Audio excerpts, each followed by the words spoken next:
क्या बकवास कर रहे हो मिस्टर शर्मा? होश में तो हो। मेरे माल में कोई खराबी नहीं है और ये बात तुम अच्छी तरह जानते हो। फिलहाल तो मैं ये जानता और तुम भी जान लो कि मैं तुम्हारे धागों का कंसाइनमेंट नहीं उठा रहा हूं। मैंने दूसरा इंतजाम कर लिया है। मैं जानता हूं ये सब तुम क्यों कर रहे हो। उस दिन पार्टी में हुए झगड़े का तुम बदला ले रहे हो मुझसे। और पार्टी में ये सब होता रहता है। ऐसी बातों को सीरियसली थोड़ी लिया जाता है। इतने बड़े आदमी होकर ऐसी छोटी छोटी बातें याद रखते हो तुम।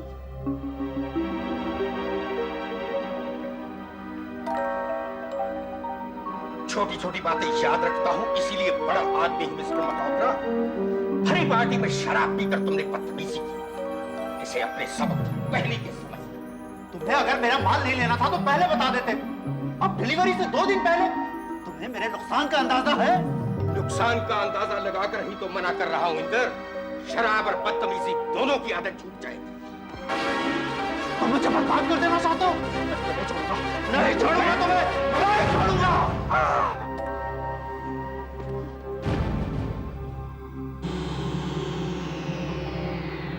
शर्मा, शर्मा,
सुना है आज आप पूरी तरह जीतने की तैयारी में हैं?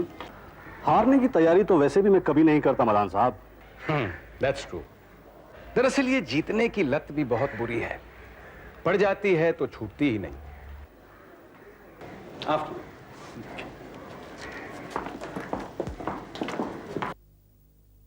Your honour, this is an open and shut case.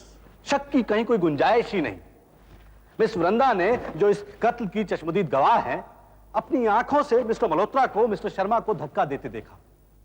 इसके अलावा कत्ल के चंद घंटों बाद मिस्टर मल्होत्रा को जर्मनी के लिए फरार होते हुए गिरफ्तार किया गया। इनकी ये भागने की कोशिश ही इकबाल जुर्म है। That's all your honour.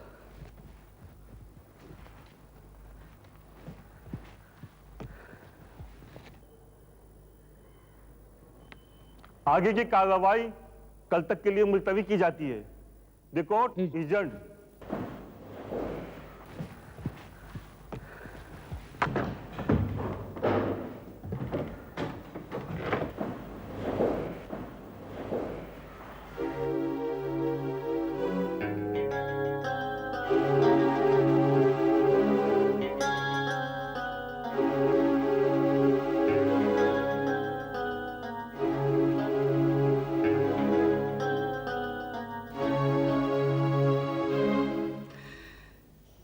Tension में मुस्कुराना सेहत के लिए अच्छा होता है। मातमी सूरतें बनाने की कोई जरूरत नहीं है। केस ही तो है। हाँ, ये बात सही है कि इस बार ये महसूस हो रहा है कि केस की नब्ज हाथ नहीं आ रही। एनीवे,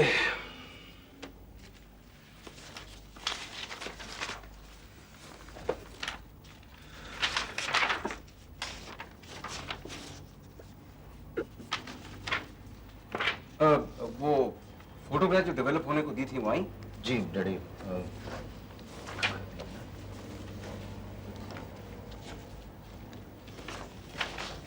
ये रही।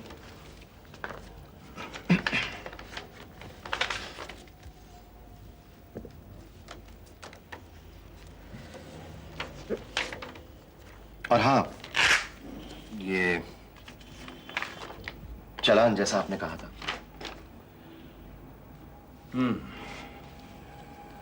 गुड। ये सारा मुद्दा उस चश्मदीद गवाह का है। उसकी कोई कमजोरी हाथ में आ जाए तो। हमने वो डिटेक्टिव जो उसके पीछे लगा रखा है, उससे कोई खास खबर? जी नहीं, बस रूटीन। ये रही आज की रिपोर्ट।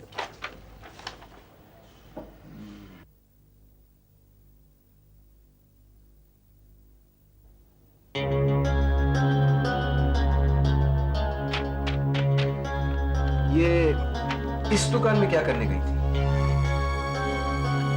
कल सुबह दुकान खुलते ही ये पता लगाओ कि मिस वृंदा वहां क्यों गई थी। लेकिन डैडी इससे क्या साबित है? कभी कभी किसी चीज का कोई मतलब नहीं, सिर्फ एक गंध होती है। ये गंध मुझे आ रही है। याद रखना, कल सुबह सबसे पहले साहब को नेपेल से रोड कपूर साहब के यहाँ लेके गया। सूरज सिंह, तुम मल्होत्रा साहब के ड्राइवर हो। तुम्हारी ड्यूटी कितने बजे खत्म होती है? साहब जब चाहे तब। यानी तुम्हारे साहब तुम्हारे बिना गाड़ी में नहीं बैठते? उन्हें गाड़ी चलाना पसंद नहीं। 3 तारीख की शाम को तुम कपूर साहब के यहाँ कितने बजे गए? करीबन 7 साढ़े 7 बजे। और उसके बाद? 11 बजे घर गए। घर से सामान उठा करके एयरपोर्ट की तरफ जा रहे थे, जबकि पुलिस ने तुम्हारी गाड़ी को रोका और इंदर मल्होत्रा साहब को गिरफ्तार कर लिया। शुक्रिया सूरज सिंह, तुम जा सकते हो।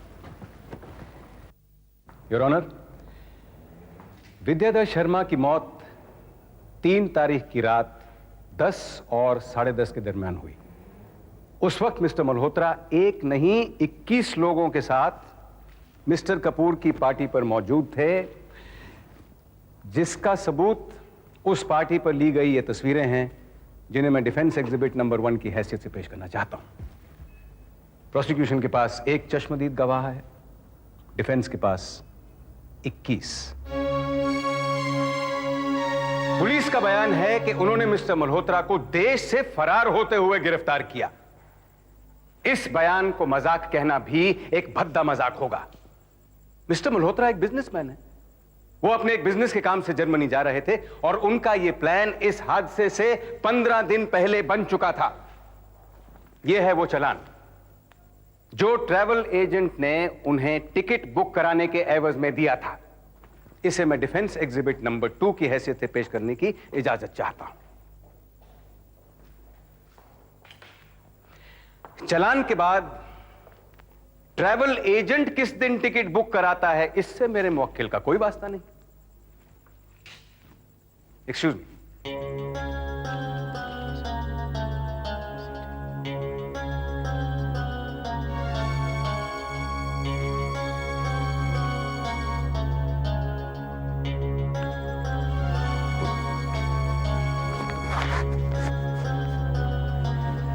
प्रोसिक्यूशन का सारा केस एक चश्मदीद गवाह की गवाही पर टिका है। मैं मिस वृंदा साहे को क्रॉस एग्जामिनेशन के लिए बुलाने की इजाजत चाहता हूं। इजाजत है।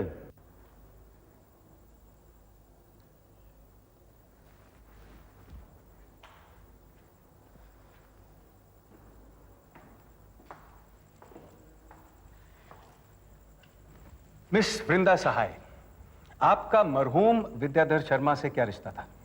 वो मेरे अंकल थे। हाँ, आपका बयान है कि हादसे की रात को तकरीबन 10:15 बजे आपने मिस्टर मल्होत्रा को एक गहमा गहमी के दौरान मिस्टर शर्मा को धक्का देते हुए देखा, जिससे मिस्टर शर्मा का सिर एक खंबे से टकराया और उनकी मौत हो गई। Is that right? जी हाँ। जिस वक्त ये गहमा गहमी शुरू हुई उस वक्त आप कहां थी? जी मैं सो रही थी। तेज आवाज़ों की शोर से मेरी नींद टूटी और मैं बेडरूम से बाहर निकली और ऊपर से सारा हादसा होते हुए देखा। जी नींद खुलने के बाद आप बेडरूम से कितनी देर के बाद निकली? फौरन या? फौरन। आँख खुलते ही फौरन मैं बेडरूम का दरवाज़ा खोलकर बाहर आई थी और चप्पल पहनकर या नंगे पांव? जी मेरा मतलब है कि चप्पल पहनने के लिए आप कुछ सेकंड ठिठकी या नंगे पांव ही तेजी से बाहर निकल आई? जी झगड़े की घबराहट में मैं नंगे पाँव ही बाहर आई थी और मैंने देखा कि वो आप बता चुकी हैं। ये बताइए कि मिस्टर शर्मा और मिस्टर मल्होत्रा और आपके बीच कितनी दूरी रही होगी? 10 गज, 15, 20, 25 गज? जी वो चलिए आंख के अंदाजे से बता दीजिए। जितनी दूर इस वक्त मैं आपसे खड़ा हूं उससे ज्यादा? उससे थोड़ी ज्यादा। हाँ, कोई बात नहीं। उस वक्त हॉल में रोशनी कितनी थी, कम या ज्यादा? काफी लाइट थी। नहीं, मेरा मतलब है जितनी इस वक्त इस अदालत में है या इससे कम? इससे कम थी मगर उस हॉल के लिए काफी थी। जाहिर है, यानी यह कहना ठीक होगा कि इस वक्त मैं उस रात मिस्टर मल्होत्रा और मिस्टर शर्मा के मुकाबले आपसे कम दूरी पर और ज्यादा रोशनी में खड़ा हूं। राइट और रॉन्ग? राइट। यानी आप मुझे अच्छी तरह देख सकती हैं। जी हाँ। आपकी मदद से मैं एक छोटा सा एक्सपेरिमेंट करना चाहूंगा। मैं अपना दायां हाथ ऊपर उठाऊंगा और आपको यह बताना है कि मेरे हाथ में क्या है।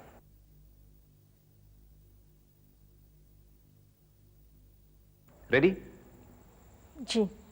पहले आप अपने कॉन्टैक्ट लेंसेज उतार दीजिए।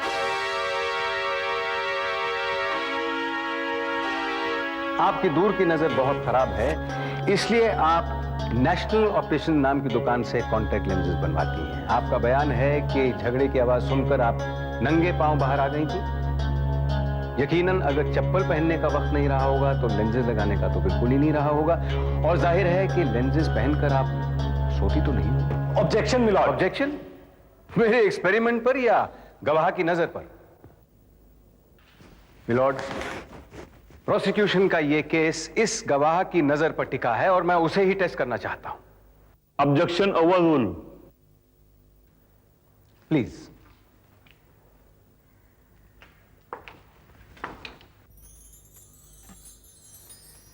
हियर।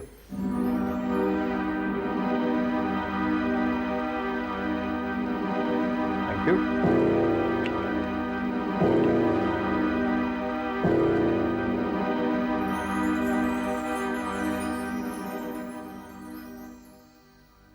मिस वृंदा, अब आप ध्यान से देखिए और बताइए कि मेरे हाथ में क्या है।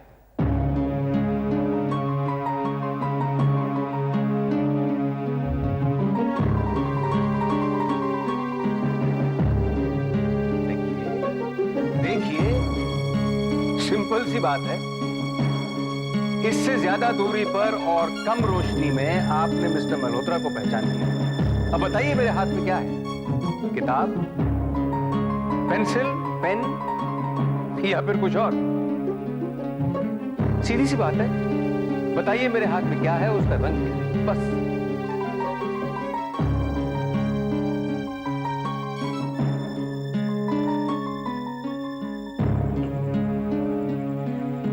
सच तो यह है कि मिस वृंदा के कॉन्टैक्ट लेंसेज का नंबर इतना ज्यादा है कि उनके बिना उस रात उतनी दूरी पर आपके लिए मिस्टर मल्होत्रा या किसी को भी पहचानना नामुमकिन था। मगर वो मिस्टर मल्होत्रा ही थे। मैं उन्हें जानती हूँ, उनकी आवाज भी पहचानती हूँ। आवाज? आवाज? पुलिस को दिए बयान में आपने ये कहीं नहीं कहा कि आपने उन्हें उनकी आवाज से पहचाना। आपने तो ये कहा कि आपने उन्हें देखा। Please make up your mind. लेकिन वो मिस्टर मल्होत्रा ही थे, मैं यकीन के साथ कह सकती हूँ। लीजिए, पानी पीजिए।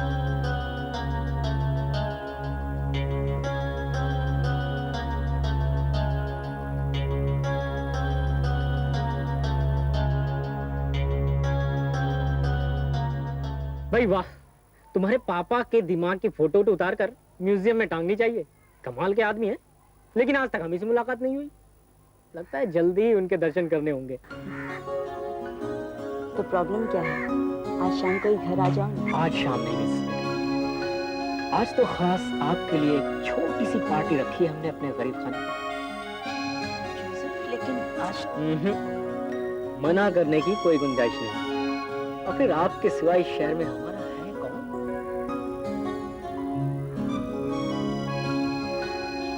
ठीक है जोसेफ, अगर इमोशनल ब्लैकमेल करने में तुम मास्टर हो। बंदा तो सिर्फ आपका गुलाम है मैडम।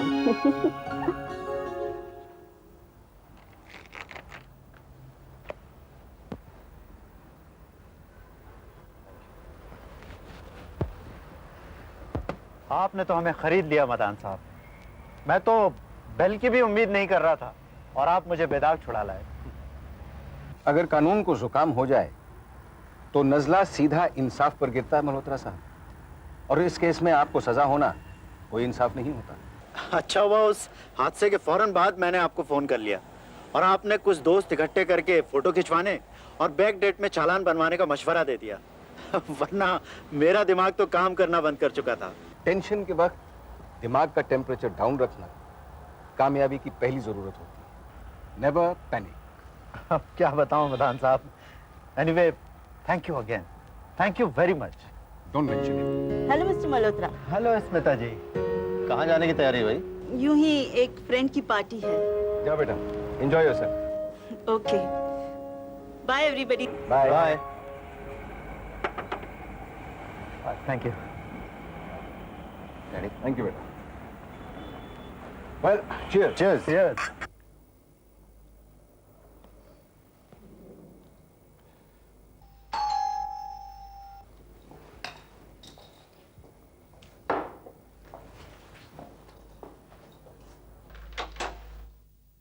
आइए आइए आइए, बस आपकी ही कमी थी इस महफिल में। तुम तो कह रहे थे पार्टी है, बाकी लोग कहाँ हैं? तो आ जाएंगे धीरे धीरे। वैसे आप और हम ही काफी हैं इस महफिल को जमाने में। बैठो तो सही।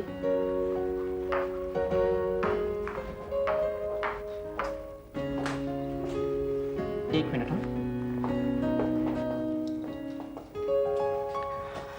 सोडा या पानी? जोसेफ। ओह सॉरी, मैं बार बार भूल जाता हूँ। Anyway,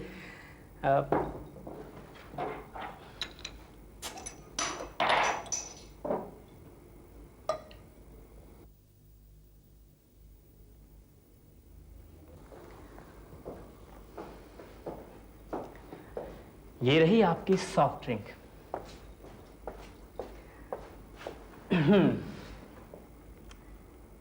feel comfortable? Come, sit here. आओ। जोसेफ, इस तरह यहाँ बैठे हुए मुझे काफी अनकंफर्टेबल लग रहा है।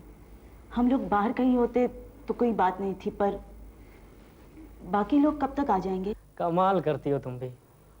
मेरे साथ बाहर घूमने जा सकती हो, मुझे लव लेटर्स लिख सकती हो, लेकिन मेरे ही घर में कंफर्टेबल फील करने के लिए तुम और लोगों की जरूरत महसूस करती हो। तुम तो जानते हो जोसेफ, इन सब बातों को लेकर मैं कितनी कंजर्वेटिव हूँ। और okay okay Baba, have patience. थोड़ा और इंतजार करो, लोग आते ही होंगे।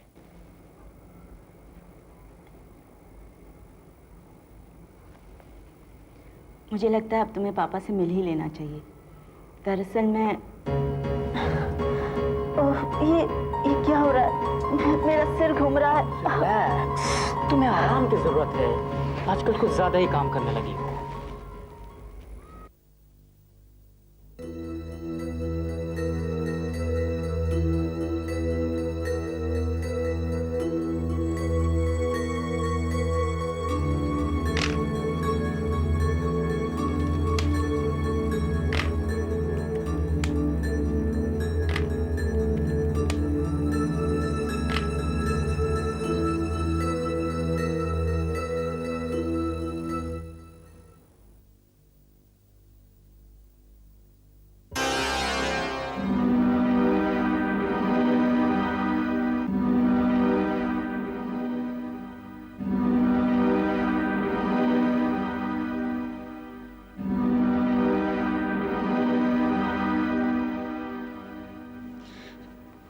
जोसेफ, तुमने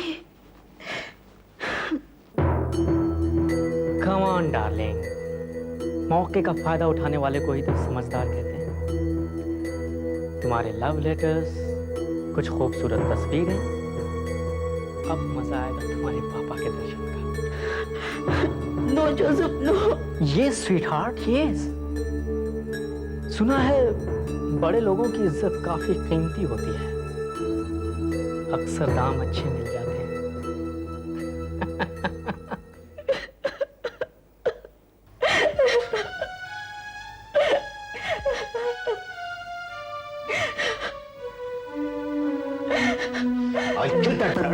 मैं तो छोड़ूंगा नहीं। Calm down. पुरानी गलतियों को सुधारने के लिए नई गलतियां नहीं की जाती।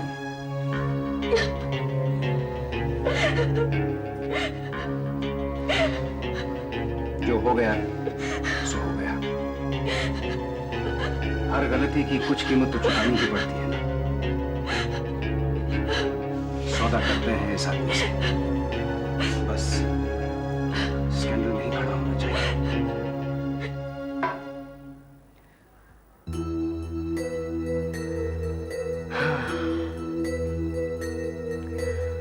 वाह स्वीटहार्ट, वाह। सारी जिंदगी जिस बड़े दांव का इंतजार करता रहा, तुम्हारी बदौलत इतनी आसानी से सिमट कर मुट्ठी में आ गया है ना। Thank you darling, thank you very much.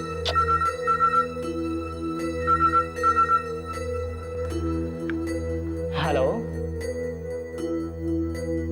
ओहो, खुशकिस्मती हमारी, बस आपके ही फोन का इंतजार था सरकार। दरअसल जब तक पर्सनल रहे खत खत और तस्वीर तस्वीर रहती है, पब्लिक हो जाए तो कागजात बन जाते हैं। आप जब हुक्म करें हम कागजात लेकर हाजिर हो जाएं सरकार, हैं? जो हुक्म।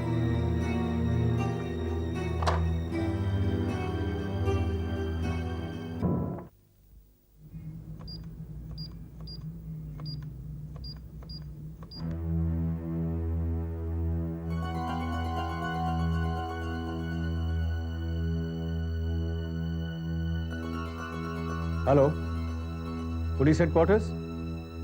संधू, मैं दिनेश्वर मदान बोल रहा हूं। हाँ, सब ठीक है। ध्यान से सुनो, मेरे हाथ से एक कत्ल हो गया है। लाश मेरे सामने पड़ी है, मेरे बंगले में। अब आगे क्या करना है वो तुम बेहतर जानते हो। मैं मजाक नहीं कर रहा हूं, और अगर तुम इसे मजाक समझते हो तो बाद में हंसने की बजाय रोओगे। I promise. Okay, thank you. Criminal lawyer Dineshwar Madan stand पर खड़ा करके क्रॉस एग्जामिनेशन में वो हाल करता है कि इंसान अपने ही नाम के स्पेलिंग तक भूल जाए, मगर आज हत्थे चढ़ गया। कटघरे के दूसरी तरफ ये आदमी क्या कर सकता है, ये मैं जरूर देखना चाहूंगा। शायद वो सेल्फ डिफेंस की बात करे, यानी बचाव में हुआ। उसने फोन पर कत्ल लफ्ज का इस्तेमाल किया है, और क्रिमिनल लॉयर होने की हैसियत से इसका मतलब वो अच्छी तरह से जानता है।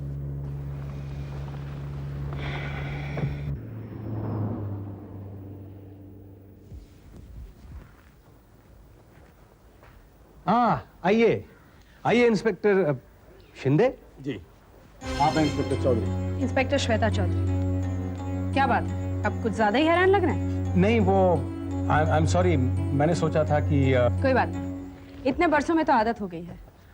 और फिर मर्दों की दुनिया में जगह बनाने वाली हर औरत को ये आदत तो डालनी पड़ती है ना। नाइस। खैर, लाश इधर पड़ी है और मैं अपना बयान देने को तैयार हूं।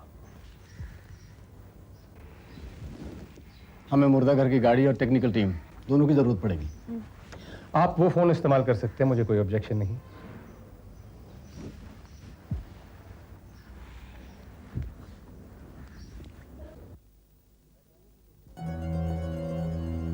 पहचानने की कोशिश कर रही हैं इंस्पेक्टर। इसका नाम जोसेफ बेकस है। सॉरी, था। बेकस? जुआ, ठगी, छोटी मोटी चोरियां, इसके छोटे छोटे जुर्मों की तो लंबी लिस्ट है हमारे पास। अब आप उस लिस्ट में ब्लैकमेल का इजाफा भी कर लीजिए। वैसे अब उसका फायदा तो है नहीं। तो इसको गोली आपने मारी?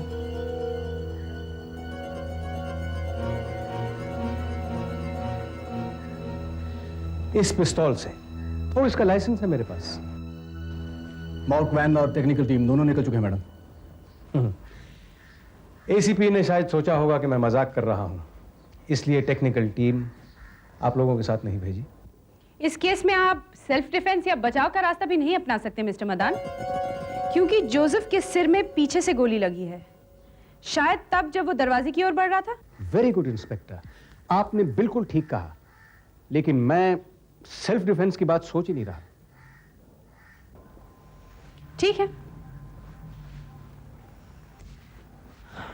तो फिर आप अपना बयान दीजिए। श्योर, मगर पहले मैं अपने वकीलों को तो बुला लूं। आपको तो मालूम है कि कानूनन बयान देते वक्त किसी भी मुल्जिम के वकील की मौजूदगी जायज है। मेरे बच्चे और मेरे वकील भी, स्मिता और सुबोध, बेटा ये हैं इंस्पेक्टर चौधरी और ये हैं सब इंस्पेक्टर शिंदे। आज सुबह स्मिता ने मुझे बताया कि जोसेफ नाम का एक आदमी उसे ब्लैकमेल कर रहा है। जोसेफ के पास कुछ ऐसे कागजात थे जो अगर किसी भी अखबार तक पहुंच जाते तो उनकी सुर्खियां बन जाती और मेरे सारे परिवार को बहुत नुकसान होता। स्मिता ने कुछ पैसों का इंतजाम कर लिया था और बाकी के लिए उसने मुझसे मदद मांगी। मैंने उससे कहा, ब्लैकमेलर को एक पैसा नहीं दिया जाएगा, यह सारा मामला मैं खुद रफा दफा करूंगा। सुबोध और स्मिता ठीक वक्त पर ऑफिस के लिए रवाना हुए और मैं घर पर जोसेफ का इंतजार करने लगा। हेलो दिनेश्वर मदान साहब, आप यहां होंगे इसकी उम्मीद नहीं थी मुझे। खैर, न गेट पर वॉचमैन न घर में नौकर, मेरे आने की खुशी में सबको छुट्टी दे दी लगता है। कहां है आपकी वंडरफुल डॉटर? जोसेफ, यहां सिर्फ मैं हूं और तुम हो। अब काम की बात करो। जितना आपको अपने वक्त की कीमत का एहसास है उतना ही मुझे भी। चलिए तो फिर पैसा तैयार है? तुम्हें यहां से एक ढेला नहीं मिलेगा जोसेफ। मैं तुम्हें सिर्फ ये वार्निंग दे रहा हूं कि चुपचाप वो कागजात मेरे हवाले कर दो, वरना सारी जिंदगी तुम्हें अदालत से सलाखों तक घसीटता रहूंगा। मुझे यकीन है आप ऐसा कर सकते हैं, लेकिन उससे भी ज्यादा यकीन है कि आप ऐसा करेंगे नहीं। मेरे जैसे आदमी का सलाखों तक घसीटे जाना कोई बहुत बड़ी बात नहीं है, लेकिन ये कागजात अगर प्रेस तक पहुंच गए तो आपकी बेटी की इज्जत, आपकी साख और आपके खानदान की इज्जत हवा हो जाएगी। मैं तुम्हें आखिरी वार्निंग दे रहा हूं जोसेफ, इस बार तुमने गलत आदमी के गिरेबान में हाथ डाल दिया है। क्या करूं, पुरानी आदत है मेरी। वैसे मुझे नोट 10-10 और 100-100 के चाहिए, वो भी पुराने, ताकि। सॉरी जोसेफ, इस बार नहीं, नॉट दिस टाइम। नहीं मदान साहब, आई एम सॉरी। मैं सोचता था कि आपकी कालिख आपके ही कंबल में रह जाए तो ज्यादा अच्छा है। पैसों का क्या है, आप नहीं देंगे, कोई अखबार वाला दे देगा। जोसेफ, सीधी तरह ये कागजात मेरे हवाले कर दो। शहर का सबसे बड़ा क्रिमिनल लॉयर दिन दहाड़े अपने ही घर में अपने ही पिस्तौल से मेरा कत्ल करेगा, ये तो मैं जरूर देखना चाहूंगा।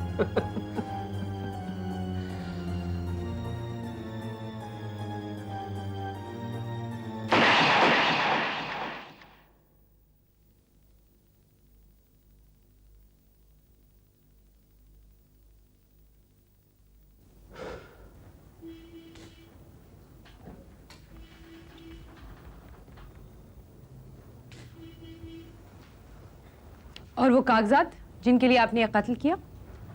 वो मैंने जोसेफ की जेब से निकालकर जला दिए और राख अपनी टॉयलेट में फ्लश कर दी। ये गैर कानूनी है, मैं जानता हूं, लेकिन जिस राज को राज रखने के लिए मैं कत्ल कर सकता था, उसे किसी के हाथ कैसे लगने देता? इतनी साफ गोई से अपना बयान देने के लिए शुक्रिया मिस्टर मदान, पर आपको हमारे हेडक्वार्टर्स चलकर अपनी स्टेटमेंट रिकॉर्ड करानी पड़ेगी और मैं सारी कार्यवाही से वाकिफ हूँ।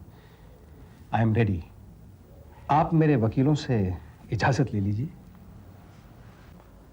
No problem. इन्होंने अपना बयान बिना किसी जोर जबरदस्ती के दिया है और वो लगभग दुरुस्त भी है। लगभग? जी हाँ। इनके बयान में एक बड़ी गलती यह है कि स्मिता ने अपने ब्लैकमेल की बात इन्हें नहीं, मुझे बताई थी। ओह, और फिर आपने मिस्टर दिनेश्वर को? बिल्कुल नहीं। मैंने और स्मिता ने तय किया कि हम खुद ही इस मामले को निपटा लेंगे। इसलिए तबीयत खराब होने का बहाना करके मैं घर पे ही रुक गया और तमाम नौकरों को मैंने छुट्टी दे दी।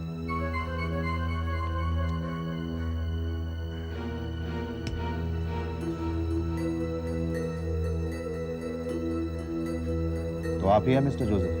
भाई वाह, बड़े बड़े लोगों को मिलने से पहले ही हमारा नाम मालूम होगा, नहीं जानता था। पर आप स्मिता हैं नहीं, दिनेश्वर जी हो नहीं सकते, तो क्या मैं मान लूं कि आप मिस्टर सुबोध मदान हैं? कागजात लाया? बड़ी जल्दी में आप।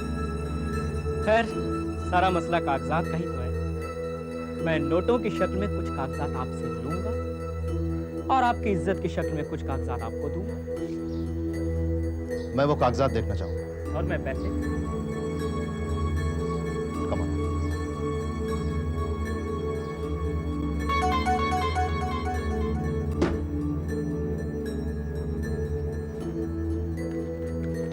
आप जैसे शरीफों के साथ बिजनेस करके बड़ा अच्छा लगता है। Okay, see you. जोसेफ, वो ब्रीफकेस वहीं रख दो चुपचाप। Come on. पिस्तौल रखना, पिस्तौल चलाना और पिस्तौल चलाकर कत्ल करना, ये तीनों अलग अलग बातें हैं मिस्टर सुबोध मदान। फिर आपने ये भी नहीं सोचा कि ये कत्ल आपको ब्लैकमेल की इस रकम से कहीं ज्यादा महंगा पड़ा। डोंट बी अ फूल।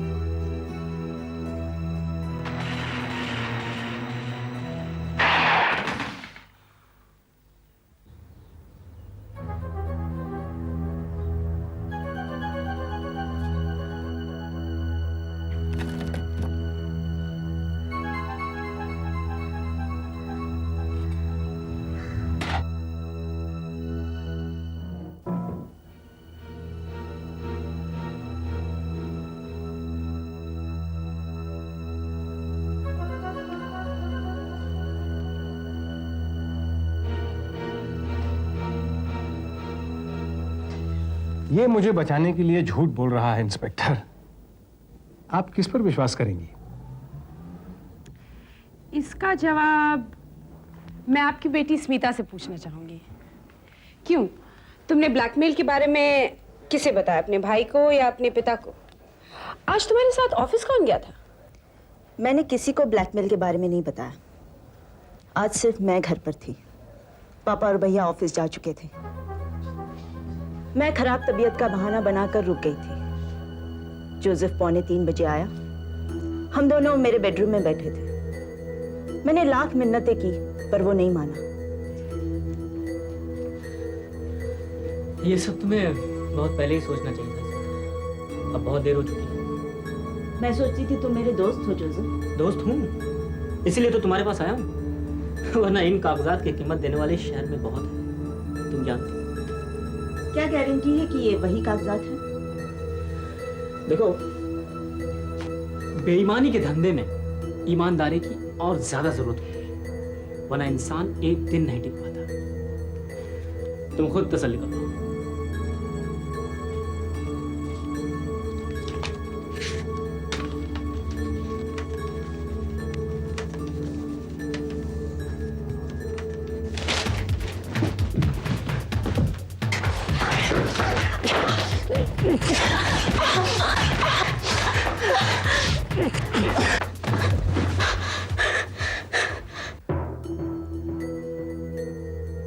बेईमान की ईमानदारी से ईमानदार की बेईमानी ज्यादा खतरनाक होती है। मैं अब तुम पर भरोसा करने की गलती दोबारा नहीं करूंगा। जोसेफ, कागजात को हाथ मत लगाना, वरना मैं गोली मार दूंगी। तुम्हारे पापा ने तुम्हें कभी नहीं बताया कि इससे नहीं खेलना चाहिए? अगर गलती से चल जाए तो मुसीबत खड़ी कर देती है। हाँ, वैसे भी तुम बहुत मुसीबत में।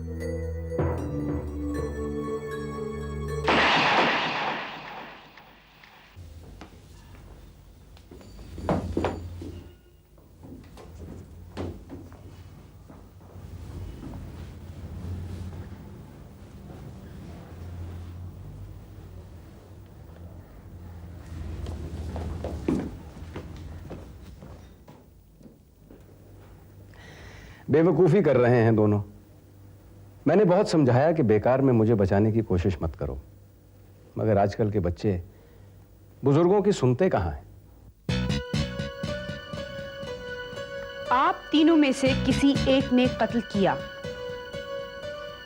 उसके बाद बाकी दो को फोन करके ऑफिस से वापस बुला लिया और ये खिचड़ी पकाई।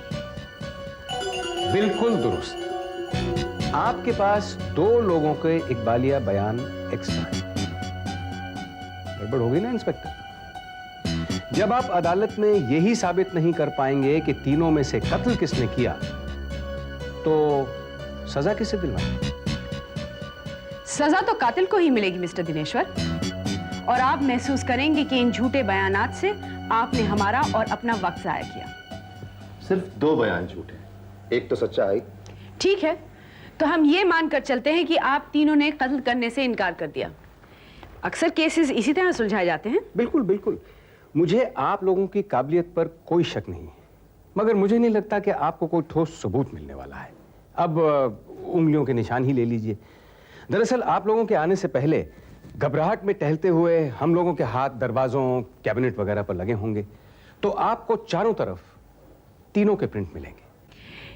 दूसरे लफ्जों में, जिसने कत्ल किया उसने स्टेप बाय स्टेप बाकी दोनों को सब कुछ बताया, और बाकी दोनों ने अपने हिसाब से कहानी बनाकर चारों तरफ अपने प्रिंट्स छोड़ दिए। पिस्तौल को भी आप तीनों ने हाथ लगाया होगा, क्यों? बिल्कुल सही।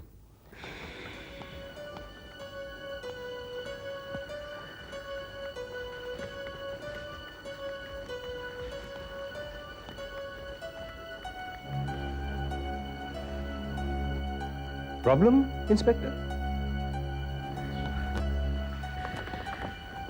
सारे मामले का एक टाइम टेबल बना रही थी। आपके ऑफिस से यहां पहुंचने में कितना टाइम लगता है? तकरीबन 30-35 मिनट, अगर ट्रैफिक जैम ना हो तो। और आपने इन्हें कितने बजे फोन किया? 3 बजे। जोसेफ की और मेरी मीटिंग बहुत छोटी सी थी। तो हम ये मानकर चले कि 3:30 पौने 4 के दरमियान ये लोग वापस आ गए थे। बिल्कुल ठीक। और उसके बाद से पुलिस के आने तक आपके पास तकरीबन 1 घंटा था, जिसमें पूरी तैयारी के साथ स्टेज सेट किया गया। आप ठीक कह रहे हैं मिस्टर दिनेश्वर, यहां कातिल का सुराग मिलना मुश्किल है। गाड़ी ऑफिस चलाकर कौन ले गया था? पापा हमेशा मेरा मतलब है, मुझे नहीं मालूम। मैं ऑफिस नहीं गई थी। मैंने कहा ना मैं घर पर थी। या ये बताते बताते रुक गई कि हमेशा की तरह पापा गाड़ी चला रहे थे और तुम उनके साथ बैठी थी। इससे सुबोध का घर पे होना साबित होता है। बिल्कुल सही, मैं तो शुरू से यही कह रहा हूं। Nonsense inspector. स्मिता कहना चाह रही थी कि पापा हमेशा गाड़ी चलाते हैं, लेकिन आज मैं गाड़ी में नहीं गया तो शायद सुबोध ने गाड़ी चलाई होगी। क्यों स्मिता? मुझे गाड़ी चलाने का ज्यादा शौक नहीं है। हमें शायद ऐसी जगहों में भी झांक कर देखना चाहिए जहां आप लोगों को सबूत पैदा करने या मिटाने का मौका ना मिला हो। मसलन आपकी कार और ऑफिस। अच्छा इरादा है, यानी कातिल हाथ न आए तो पहले उन लोगों को अलग कर दो जो बेकसूर हैं, मामला खत्म। लेकिन मुझे नहीं लगता कि आपको गाड़ी से ज्यादा मदद मिलेगी। क्यों सुबोध? बिल्कुल। पापा और स्मिता के ऑफिस से आने के बाद मैं एक साफ कपड़ा लेकर निकला और गाड़ी के स्टीयरिंग, हैंडल, खिड़की, दरवाजे वगैरह अच्छी तरह से पोंछ डाले। आपके फिंगरप्रिंट एक्सपर्ट को वहां कुछ नहीं मिले। पर वो साफ कपड़ा लेकर आप सारा रास्ता ऑफिस तो नहीं गए होंगे ना? या किसी को फोन कर दिया वहां की सफाई के लिए? आज सेकंड सैटरडे इंस्पेक्टर, कायदे से ऑफिस बंद रहता है, मगर काम की वजह से अगर वहां जाना भी पड़े तो उसे खुद ही खोलना और बंद करना पड़ता है। इसलिए ऑफिस में किसी ने भी पापा और स्मिता को ना तो वहां पे घुसते हुए देखा होगा, ना ही निकलते हुए। इसके अलावा हम तीनों ही वहां पे काम करते हैं, इसलिए हम तीनों के प्रिंट्स आपको वहां पर मिलेंगे। लेकिन इसे साबित क्या होगा इंस्पेक्टर?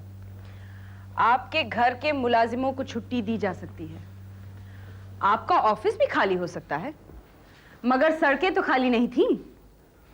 कोई ना कोई ऐसा होगा जिसने आप में से दो को ऑफिस या घर के आसपास देखा हो। मेरी इंपोर्टेड गाड़ी को कई लोग जरूर पहचानते हैं, मगर उसमें टिंटेड ग्लासेस लगे हुए हैं जो हमेशा ऊपर ही रहते हैं। सुबोध और मैं दोनों ही गाड़ी तेज चलाते हैं। टिंटेड ग्लासेस चढ़ाए स्पीड में जाती हुई गाड़ी में बैठे लोगों को दावे के साथ पहचानना, किसी के गले नहीं उतरेगी ये बात।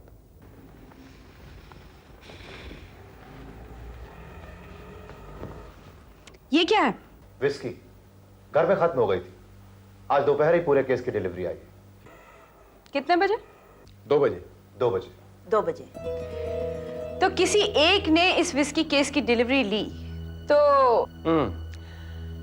लाइन ऑफ थॉट अच्छा है।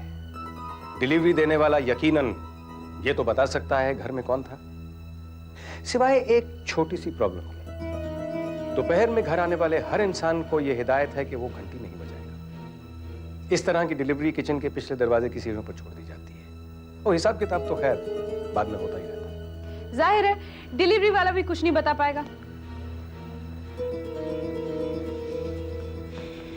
सुनो, एक काम करो, वो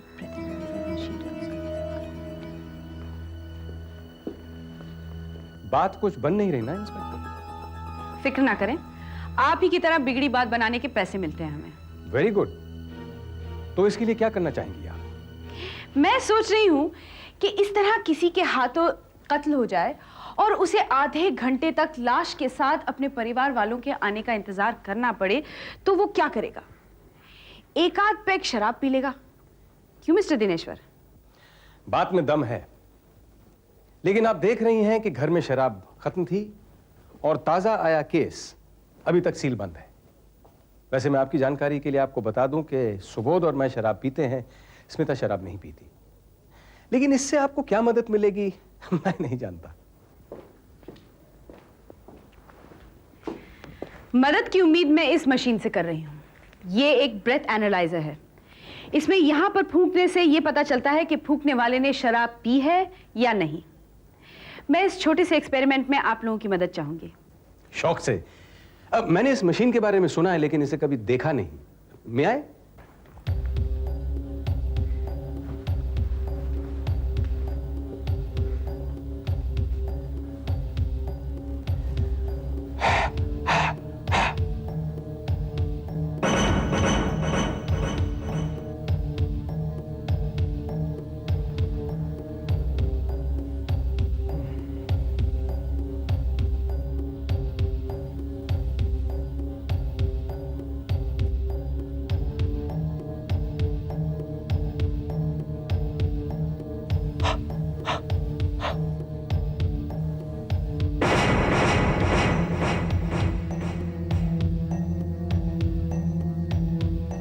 आइडिया अच्छा था, लेकिन आपने यह अंदाजा कैसे लगा लिया कि इस प्रेशर की सिचुएशन में हम शराब का सहारा लेंगे? ऐसे मौकों पर तो दिमाग को और भी क्लियर रखना जरूरी है। चलो स्मिता, तुम भी फॉर्मेलिटी पूरी कर दो। जब हम शराब पीने वालों की सांस से ये सुई नहीं हिली तो तुम तो... क्या बकवास है ये? बकवास ही सही। इंस्पेक्टर को निराश मत करो। चलो कम ऑन नाउ।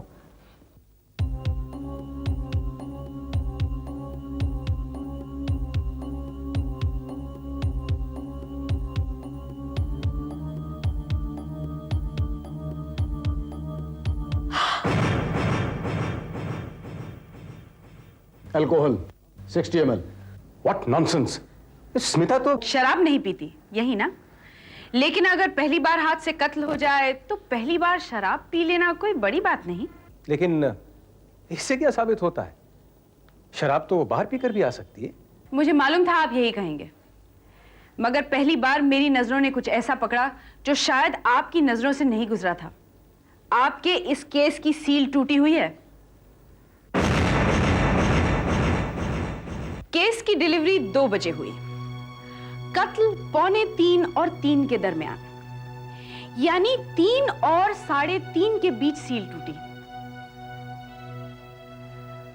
तो जाहिर है कि शराब पीने वाले के उंगलियों के निशान और सिर्फ उसी की उंगलियों के निशान इस केस के अंदर की किसी एक बोतल पर होंगे। शिंदे, केस कब्जे में लो।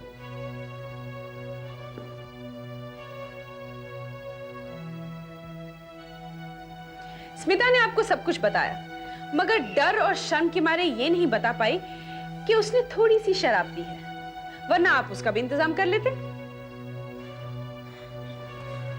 बचपन से तुम्हें किसी ने ये नहीं बताया कि बड़ों से कुछ छुपाया नहीं करते? हाँ? You bloody fool! Mister Dineshwar और मिस्टर सुबोध, अब आप लोग अपने झूठे बयान वापस लेंगे या आप दोनों को कत्ल की साजिश में शामिल होने और पुलिस को गुमराह करने के जुर्म में चार्जशीट किया जाए।